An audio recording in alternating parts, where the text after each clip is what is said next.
Good morning, guys. So I'm headed down to go and do a little chat with Remi so I can try to sort of help you understand a little bit of what went on and how deep this whole debacle became, and just how much pressure there was on Remi, on myself, and on Matt, and on Stephen, and just to give you an idea of what it's like to face these kind of charges in South Africa, the kind of penalties that are involved, and yeah, just the freaking pure terror of having to face something like this, where you know that the tables aren't exactly level, and that to prove your innocence in a situation like this, you got to have a seriously good amount of proof, and even then the outcomes are not guaranteed, and the penalties and the consequences are incredibly severe. So yeah, no idea how this is going to go. We're going to go and just give it a go and see what comes out. Made a few notes and we'll just take it from there. It's a beautiful day. We've got a big swell running. Unfortunately, it's onshore. There's been there's been some really good waves the last 3 days, and unfortunately I've missed out on that, but it's given us an opportunity to come and sit down and try and thrash this out so that you get a better understanding of exactly what was going on. Yeah, I'd hoped to do the interview down here with Remi, but this wind's just blowing way too hard. As you can see, the onshore's come up really hard now. So we're gonna go home.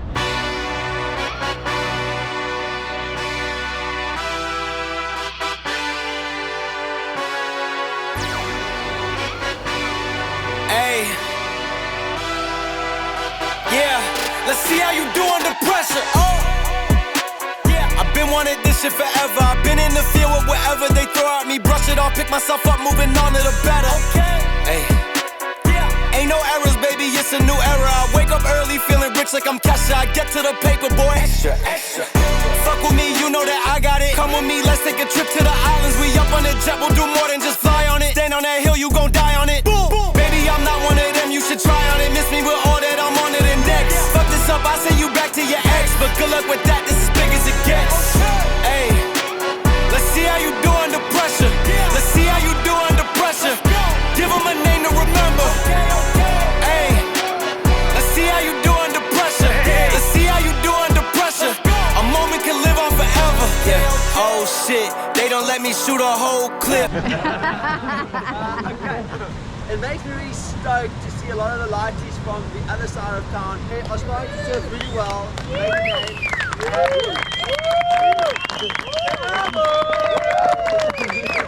And I feel there's been a bit of a divide over the last few years, and we don't want that. We want to bridge the gap, and we want to get these guys in. And I mean, okay, well, I'm not going to, you guys know, like Dylan winning the Open Men Premier Division is like super sick.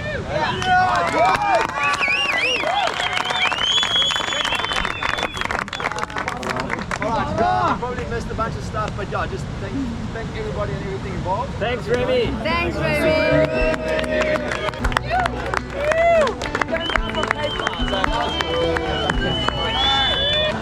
And winning it! Man, my God!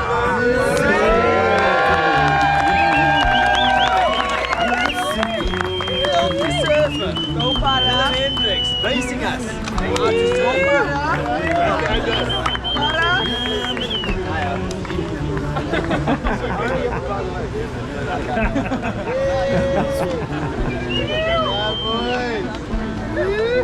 Alright guys, thank you very much. Pick up the litter. See you at the next one. Yeah guys, meet Remi. This is Remi Peterson. What's up, guys? One of the top rippers in J-Bay, riding for Firewire. Yeah. Definitely got one of the best backhand attacks in J-Bay. And this is the guy that this individual went and accused of racism and put through a friggin' hell for 1.5 years for no reason whatsoever. Not only that, he also reported Remi and Matt and Stephen Sawyer to the Human Rights Commission, And if you understand anything about politics in South Africa and the implications of being referred to the Human Rights Commission on a racism charge, the penalties are incredibly severe. And the stress that goes with having to face one of those commissions is no joke. When the commission was convened for a mediation between the parties, and we had a whole lot of people come in to sit with the HRC, or the committee that they brought up. They had 3 members in the committee. At the beginning of the proceedings, this individual called out the HRC committee for bias and put a stop to the proceedings. So there was a whole lot of wasted money and time by a whole lot of individuals. And it's incredible that the HRC, we haven't heard from them again. And if you go and have a look at the charges that were laid against this individual and what was said by this individual and what he said to Remi's family and to Matt's family, the HRC actually should do an investigation into him and charge him for human rights violations. And all this basically happened before we actually really got into the nitty-gritty of going to court. How did you feel about it at the time? Yeah, I mean, it's been, I'm glad it's come to an end, because I've been able to focus now on that chapter hopefully being closed as much as possible, because the whole situation was just a nightmare. To suddenly be in fear of how I was going to be perceived and how my family was going to be perceived, because I know how the internet works, I know how the media works. You read a thing, and if you don't know those people, you just believe the thing that you've seen. And that made it all the worse, because of course there's a lot of backing for that. It's like, I've now done something to protect my family, but now I'm actually getting attacked worse. And that just, it steamrolled, you know. Like, the more I tried to just say, hey, I just want to stand my ground. And then the more I want to stand my ground, the harder the attack comes at me, and with me comes my family. And as you've experienced and as people have experienced, just by pure association, you would get attacked more. It came from a place where I have to take a stand, because otherwise my life is over, I'm gonna have to leave. And so it came from such a forced position to take action against this guy. And that was where it started becoming serious, because if it wasn't going to come out the truth, which I had to believe it would, then the consequence was going to be so serious for me and my family. So I showed you earlier on that Remi's the chairman of the Jeffreys Bay Board Riders Club. You know, it's incredible that this guy basically attacked one of the guys who's doing more for South African surfing at grassroots level. It's the beginning of how these guys get brought into to surfing, and how they get introduced into surfing, competitive surfing, try and create a community, try and bring people in and to integrate them into just a normal surfing life, and to teach them values and the rules of the road. I can remember in around about August, September, when it was really, really bad, when the vibe in the water was crazy. Remi had stopped surfing completely. In fact, during that period from August to November, I didn't go back into the water, and because I just couldn't deal with the vibe and the aggro that was out there. And man, I've never taken tablets or anything like that for anxiety or anything, but in that 2 months, I actually went on antidepressants. And I can remember taking Remi to dinner, because I just said to Kerry, I just said to him, man, we better get these guys out, because basically we'd gone into hiding, and just to get the guys out, to try and have some normalcy in life, and that you actually living, because we were living in a hell at the time. But I can't really, it's so difficult to explain that to people. And yeah, she's, I mean, I think that you're quite right when you say that you almost want to hide away from all of it, because especially with this character, everybody knows him, you know, and everybody wants to talk about him, and you know, your life gets centralized around this event that is unfolding. I feel, and I cannot speak for that individual, but I almost feel like he thrived on it, and for us, we just wanted it to go away. It's you don't want to live like that. I mean, I know you and me, we spoke about it. We were like, man, if this continues, we just want to leave, you know. And this is coming from a place where you've lived your whole life. It's the most uncomfortable feeling. And I think that there was a lot of people, of course, you know, if you're not straight into it, you're not going to necessarily take a strong opinion and a strong side. And my urgency is just for people to understand that when it's something serious, that if something has happened and occurred to somebody that you should back them. You know, it's not about having a different religious belief or different political belief. It's something that goes against your moral beliefs. I think that is more fundamental than the other things. It was a fundamental question of right and wrong, and people weren't prepared to stand up with it. No. People stood on the fence and just weren't prepared to take a stand. What was it like for you? I mean, what was like the worst low point of this whole experience? Obviously, the whole thing was a low point, but I surf a lot with my daughter, Ocean. And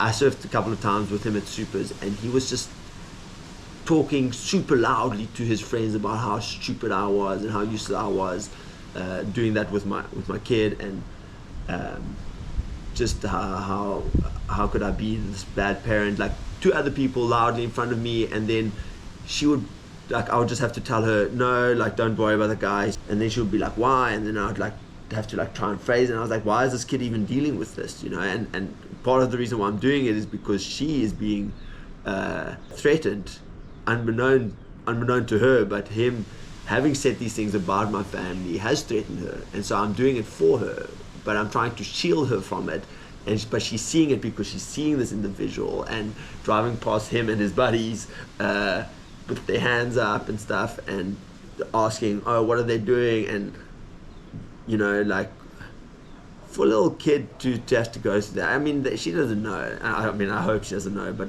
they know a lot more than we think they do. And it was just like, is it worth it? Is it worth it? I was like, yeah. At that point, I was like, screw this town, screw surfing, screw everything. I mean, this is my family. Like, there's nothing more important than that. I'm out. And it's not what any of us wanted. And Carl was also like, dude, that's not, can't let them have that much power over you. But yeah, there was just that time where I wanted to give up, because it was there at that time, I'm sorry to say, but there was no support from the community, and worried about my kids in the water with this guy. And I mean, trust me, he still had buddies. I mean, now they're all like, oh, but he had a lot of buddies back then that were all looking at me and like being intimidative in the water. I'd do some coaching with people, and they were like dropping in on them, and it was just, yeah, you want to give up, and I think that feeling of hopelessness, and at the same time thinking, what if I lose? Hey, if I lose the case, what then? I mean, I'm in my rights, but I'm doing this thing, and now I think that was just the lowest point. And that dragged on a long time. I mean, even till the end, till the last court date. Yeah, it's and for months and months, every day, I think that's where people don't understand how much that takes from you and the people around you. So you got to understand what Remi's saying as well. This was, if you went in the water, I used to say to Kerry before I went out, because I refused to stop surfing up until the 2 months that I did stop, because it just got so out of hand. I mean, it was just crazy out there. There was stuff going on every day in the water. People were being threatened, not only from our community, people from outside. I've got letters, I've got complaints from people from different, who'd come from out of town. I mean, the guy was on a rampage. And you couldn't go out there without being abused, sworn at, threatened, and I actually got it on video. So it's not like I'm telling you a story, and it was constant every day. And the guy had friends in the community who were backing him up. So it was like, it split the community down the middle. People weren't talking. It's so hard to explain how bad it became.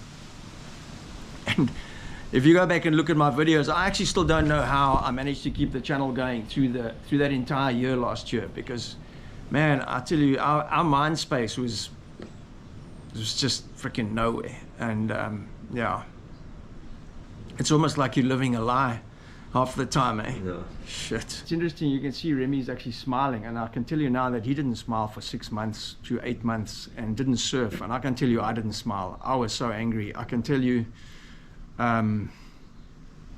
Kerry was like beside herself about how I was behaving, because it was just, you can't put in words what it's like to go through that and to be bombarded every day. It wasn't just a matter of that we were dealing with the pressures from around us and being a local here for a long time and having no support.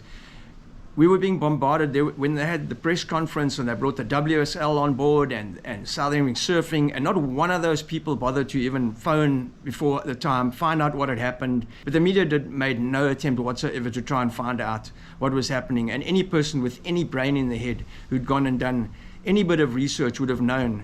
By doing that, you would have found out where the root cause was. And you've got to remember that both Remi and I are members of South African Surfing South Africa, and he's the chairman of Board Riders, which are affiliated to Surfing South Africa. And it just felt like we were just hung out to dry, you know, and just left dangling. You know, nobody would talk about it. Nobody would get involved. Look, putting the story out there, at least to the extent that you can on your platform, but everybody knows in surfing in South Africa, everybody knows this individual, you know, everybody knows where we stand, and there has been no one's putting the story straight. And I think it's a bit like, I mean, I know the people that run these organizations since I'm wee old, you know, and come on, where's the support for somebody when they've been wrongly accused of something? And you know, you can't say, oh, well, you know, it's this racial thing. You can't say that, because you got involved by showing up. You got involved because you felt the need to get involved. But then where's the need to set the record straight? You know, I feel that everybody deserves to be allowed to have a record put straight. You know, if you know that about us as a community and how hard we are fighting in this community to try and to create unity in this community, especially coming from a place where there used to be a lot of racial issues, you know, in this town. I mean, I know that, we know that, and so for whether it's all the people that have changed their mind and attitudes, or younger people that are saying, hey, we've got to change the way things are, whatever it is, like that's what we're striving for. And so why is there not a bigger story coming out of this saying that this is what happened, and the reality is that we are a community that's about unity and about bringing people together, and there's an overwhelming amount of evidence. I mean, you go to Wave Point Foundation, you go to Vernal, he also has a thing going, you go to the Jechels. I mean, there's so many things, and we all work good together, and I think that it was an opportunity here to showcase that, rather than to just have jumped on the bandwagon to say there might be an issue. That's what the WSL and Surfing South Africa should be doing, in my opinion. It's just so hard to when you're involved in something like that, and people just turn their backs on you and just go, well, freaking, and just leave you to be fed to the freaking, you know, to use the boys and the lions. Yeah, just there was absolutely zero backing. I can tell you now, there was zero back. There weren't even people who phoned to say, hey, are you guys okay? You know, it was like, it was just silence. It was. I don't know. I don't even know how to explain it, man. It was so bad. Anyway, and what made it worse is that there were bullshit excuses used. There were postponements used. There were the whole process was postponed. There was obviously the media exposure. And with every postponement, your bills are running, the costs are going up, and this is for a guy who's got a young family, who's you know, who's struggling to make a living, and there was just this constant intimidation. And one of the other things which was actually brought up in the comments in the thing was that this individual launched a GoFundMe page based on where he put out his whole case based on a fraud, because he used this case as his motivation to raise money against racism in South Africa. I mean, we saw all this stuff, and a lot of us wrote in to complain about it, and the fund was actually stopped midway. It's still, however, to this day on the internet pages, and that's a blight. And I don't know how GoFundMe can do that when I've sent them the warrants and sent them the background of what's happened. Not only that, there was some political interference as well. There was efforts on his part to get funding through the Nelson Mandela Bay Foundation. I've got no idea whether he was successful with that, but it was used in court as an excuse to postpone stuff while he was waiting for funding. There were people who supported him on these funds, and you can go and have a look at the funding page and you can see who supported them. On top of that, he did a gangster video, like a video himself through on Matchbox, through the Freedom Foundation. So there was all this innuendo and stuff going along in the background, you know, all of it designed to put pressure on us to capitulate and to withdraw. And unfortunately, in my case, I couldn't, because I would have had to go and make a deal with this guy, which I was never going to do. Because he'd taken me to court. And people didn't know that. People were like, oh, we've taken this guy to court and, we're the problem. Meanwhile, that wasn't the case. And so there was a hell of a lot that was going on in the background. And there were threats, and there was threats of people in the underworld coming to take us out and all sorts of stuff. Yeah, and this all dragged on for months and months. And by the time the final verdicts had come out, it had taken a year and a half. It was ridiculous. I mean, some people will know that were engaged, like how much it takes out of a person to continue to fight, I guess, for what's right. Because from the beginning, I was told, hey, listen, if you do this, it's going to cost you everything. I did go to some close friends of mine. They were like, okay, look, we will back you if you have to, because this is out of control and this is too much, and so if you're willing to put up the fight, we'll back you. Because if they hadn't, then I would have given up. I would have given up because it would just have been no way in hell. I just wouldn't be able to pay, and so that kind of allowed me to go the full yard. I'm still there, still paying it off, because it got dragged out by him for so long. It could have been quick. We could have gone there. We could have said, this is what happened. The guy could have said, yo, I'm sorry, I cooked it. And that would have been the end. But instead, he threw everything at it, hoping, and I believe that's what he's done in the past. That's why he's got away with it.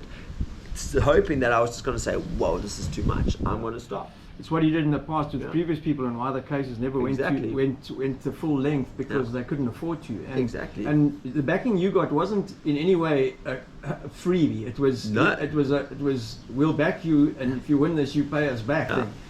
Yeah. Unfortunately, because I had to, he didn't think I was going to stand my ground and actually try get a protection order, because I was worried about my family. But as we found out, when that happens, you are almost never going to get costs given. Never mind that he would not be able to pay it.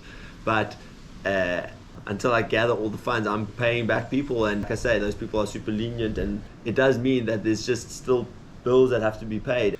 Fortunately, Remi's case came to a head in February. That was 11 months after the initial incident happened, and that actually started a cascade and started to tumble the dominoes. And after dragging it on for a year and a half, in my case almost, failed to appear in court in the end. And this thing's never put to bed until it's put to bed. No. And it's not just a court case. It's getting the funds together and paying off the debts that you owe to finish this. And that story doesn't leave you until you can finally slam the door shut behind you and walk away. One of the biggest reasons why I did this segment as well is because nobody else would talk up. And for me, obviously I was granted costs, but it's basically 100% of nothing because because I'm not gonna reap anything from that. So but at the same time, it was a type of closure. It was like, right, that's the end of the legal process. But the end of the financial process is far from over. And this is why I'm appealing to you guys out there, man. To everybody in this community. This wasn't done for us. This was done to help everybody in the lineup. And I can't tell you how many people have come up to me in the last 3 weeks, a month, and just said, wow, what a difference to be out there surfing without the aggro and the nonsense that was in the water, because it was a daily thing. And I'm appealing a lot for the people in the community, for Remi and for his young family. This is a massive amount, and I'm appealing to everybody out there. If you have a few rands spare, it doesn't matter what it is, please guys, go and have a look at the Back a Buddy page. I'm going to put a link in the description, and go and have a look at it. Whatever you can afford, whether it's today or tomorrow or at the end of the month or whatever it is, if you can afford to drop a few bucks into that kitty, it'll be greatly appreciated. I'm not asking this for myself. I'm asking this for Remi and his young family. For now, we're trying to reach the goal to cover his costs. Yeah, nobody deserves to go through this kind of trauma. Sorry guys for the 2 episodes. They've been pretty heavy, and understand that. Yeah guys, put your hands in your pockets, please. Help Remi get through this and to get back to doing what he loves best. And next week I'll be covering the last big swell that we had. and hopefully we'll have some good music and good vibes, and just to get back to enjoying the things that we all love. Thanks a ton for watching, guys. Make sure you subscribe, and we'll catch you again next time. Ciao for now.